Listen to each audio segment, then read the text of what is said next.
Hey, what's up, guys? This is Wyatt and Donovan from Shardly Playable. We're going to do a meta discussion and talk about some personal goals we have and what we think would be great for others to have as well. But first, we're going to go over these main 6 champions that I feel have probably been represented the most recently. I know we're mainly only in online tournaments right now due to Rona and everything, but these are definitely still the 6 that I want to go over the most.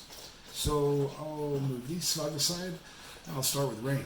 So Rain's seen play on and off lately a lot. There was a period of time where Rain Serbia was being used for a bit, and then people started to kind of drift away from that.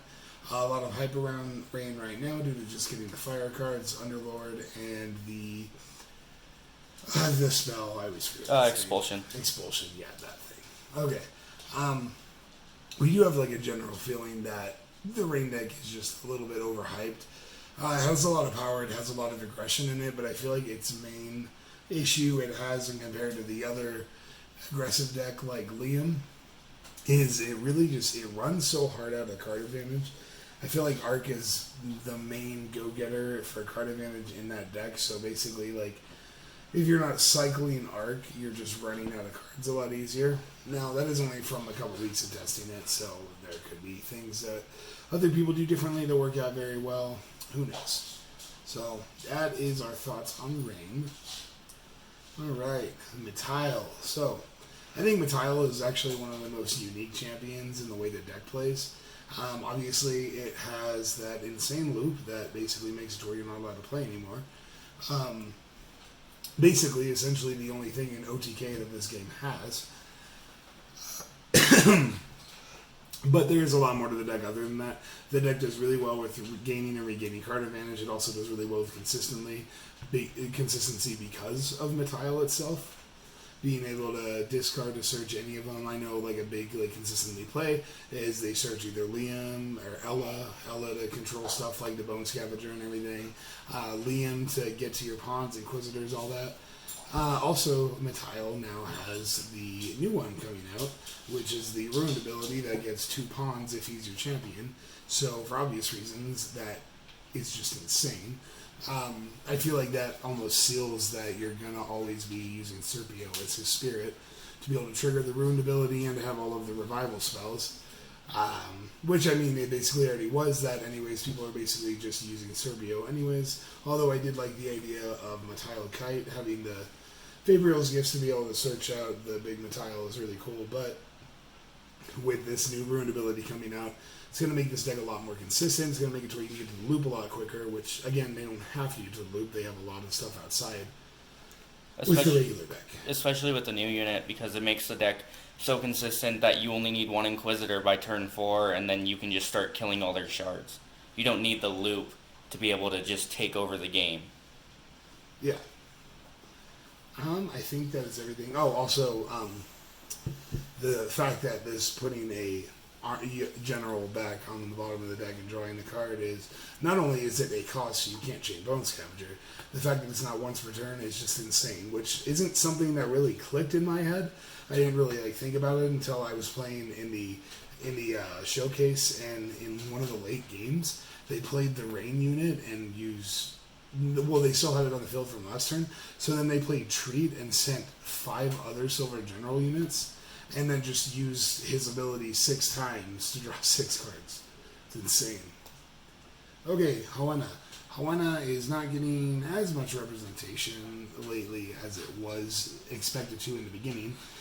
People talked about when Sylphia came back, basically Hoenna Kite being the tier 0 number 1 deck. I know that, generally that's just how card games are.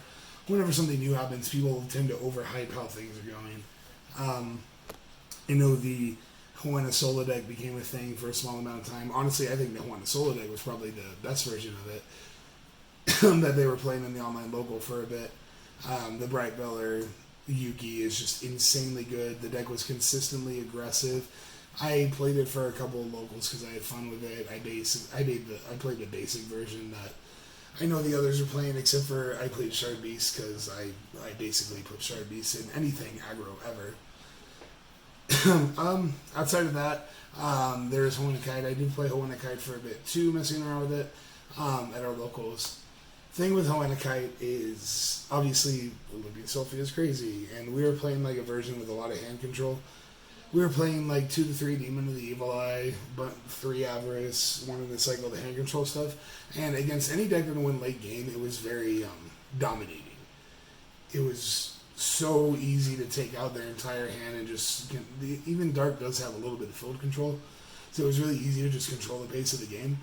The issue it definitely had though was when it came to aggro decks, it just fell.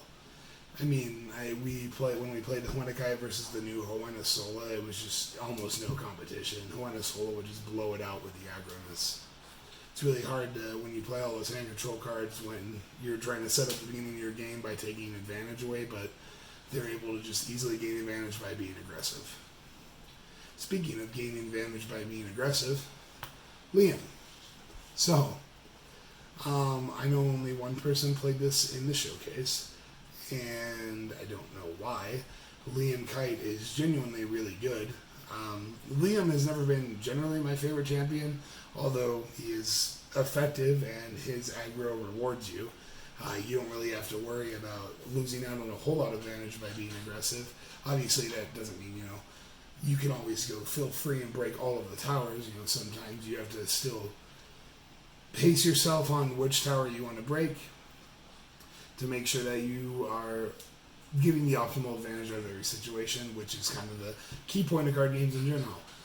I really think Liam Kite is just about to get a huge power boost. First off, Citra gets dropped this upcoming week, and Citra is just insane. Citra, for anybody who doesn't know, it's the Rose Knight, where its arrivability is if a unit was sent from your field to the discard zone, you can play it from your, when you play it, its arrivabilities, you can bring out a 2-drop or less Rose Knight. So you have the blue Rose Knight, who it's a 1-drop of 500, gains 500 attack for each unit adjacent to it. And then the red Rose Knight has Guardian, and while it has a gear, the units next adjacent to it get plus 500 and Guardian. And when it guards, you can add a gear from your discard zone to your hand. What else is there? Oh, the new green spell. The new Brilliant Verdi, I think is its name. Verdier. Oh, okay. I thought it was Verdi. Well, either way. That card is just like insane in a Liam Kite deck. That's another thing that we were like messing around with, and I'm sure we will once those cards actually drop.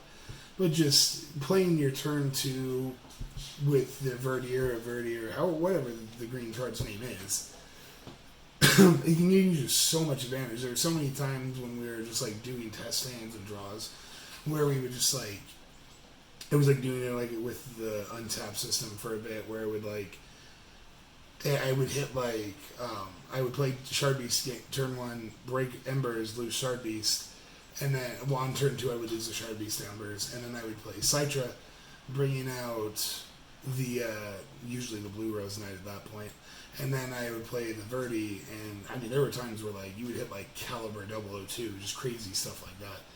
But honestly, hitting any of the 2 is still really good because you're still +1ing, which is insane. And obviously the main key point of Liam that people will talk about is it rewards you for playing the game. You don't have to really withdraw yourself as much as a lot of other decks do to make sure they have card advantage.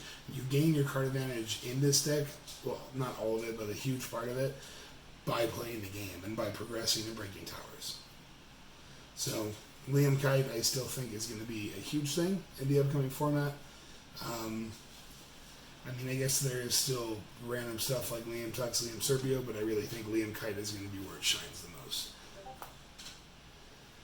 Eaton. So, Eaton was being represented in the showcase. There were actually a few people playing it. 2 of them made top 8. There was a Pure Green, and then there was the Eaton Ursatovis. I really, really personally like the Eaton Ursatovis deck. I think it has a lot of depth to it. It definitely forces you to react to it, if that makes sense.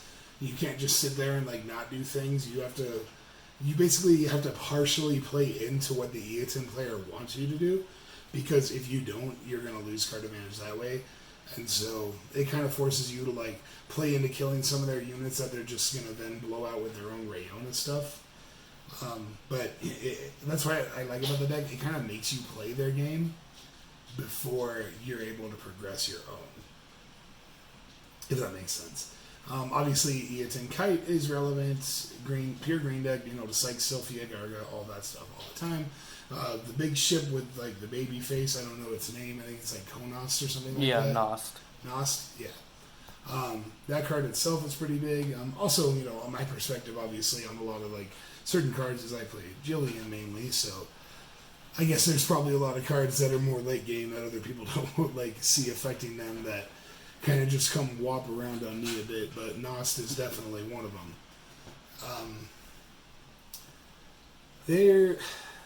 I'm sure there are other versions that people play. I thought it would be fun to do Eaton Fizzy with the Nanatsu. with Nanatsu and the new stuff. But I don't know. I guess I just probably don't really know how to play Eaton that well, anyways. Very hard combo deck. Yeah, I'm sure I can play it if I sat down to time to it, but I just have not done that. The last one I'm talking about is Jillian. Obviously, I probably have very biased opinions on this, seeing as like she's the main one I play, and I used her to win the showcase and everything. But I really see Jillian being a big part of the Argent Saga meta in the future. I know there's a few people that have had the opinion that it sees success because of no time limit in the online. I've played this in countless time tournaments and still seen success with it. I think it's just having a mindset of as much card advantage as you can. And there is obviously a little bit of a difference playing in time tournaments. You have to know when to swing towers earlier. Playing in the showcase, I did definitely play a little bit different. Basically, I just played to get rid of their cards and then finally went to their towers when they essentially had nothing left. That obviously doesn't fully work in time play because you could run out of stuff earlier, but you can still play to where you're slowly breaking towers while controlling all of their field and all of their cards. I got my fingers crossed that the loot box for next month is water and has more water spells, which it definitely doesn't need. There's already a lot of ridiculously overpowered water cards. ASB is really good, obviously. Mizu's good, Mega Magic. Personally, I like Tidal Rush mainly because of this deck. I can see how it's not really good outside of a lot of things, but the way we were using this deck with Jillian and Tidal Rush and cycling Mayu and like using Mayu to cycle your Gigans and stuff when they try to board wipe you or clear your field, it's really good. Speaking of that, also a broken spell cards is Mayu. Until Mayu is banned, which I don't know if that's ever going to happen, or if it does, I get it. It's easily one of the best cards in this game. I'd go as far as almost saying it's the best card in this game. It gains you consistent advantage. It can cycle cards that you can use to recycle itself, i.e. Tidal Rush. If you have 3 Broken Towers, Mizu. If you're playing blue-green, you have Guiding Winds. You can even ASB, if you have a Bone Scavenger out or even a Phantasmal Guard token, you can ASB the token in the Mayu. So there's so many ways to cycle that card advantage with Mayu. It's honestly an insanely gross card. Alrighty, so those are the main 6 champions I see coming up here in the future with new cards being released and their interactions. One thing I do like about this game so far is these are all polarized cards. They're all very different, these champions. Basically these are probably the closest.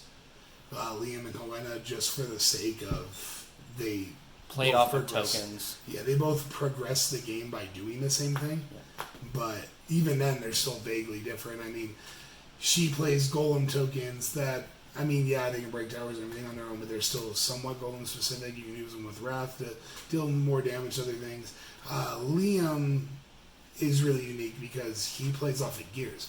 So, as much as, I don't like the fact that Light super hard plays off of gears, it is still really unique and probably healthy for the game how Liam plays off of advantage that isn't generalized. It's only really for playing the gears, which work best on Knights, 002, that kind of thing. So outside of the champions, the next big thing we did want to talk about is really where the game is going.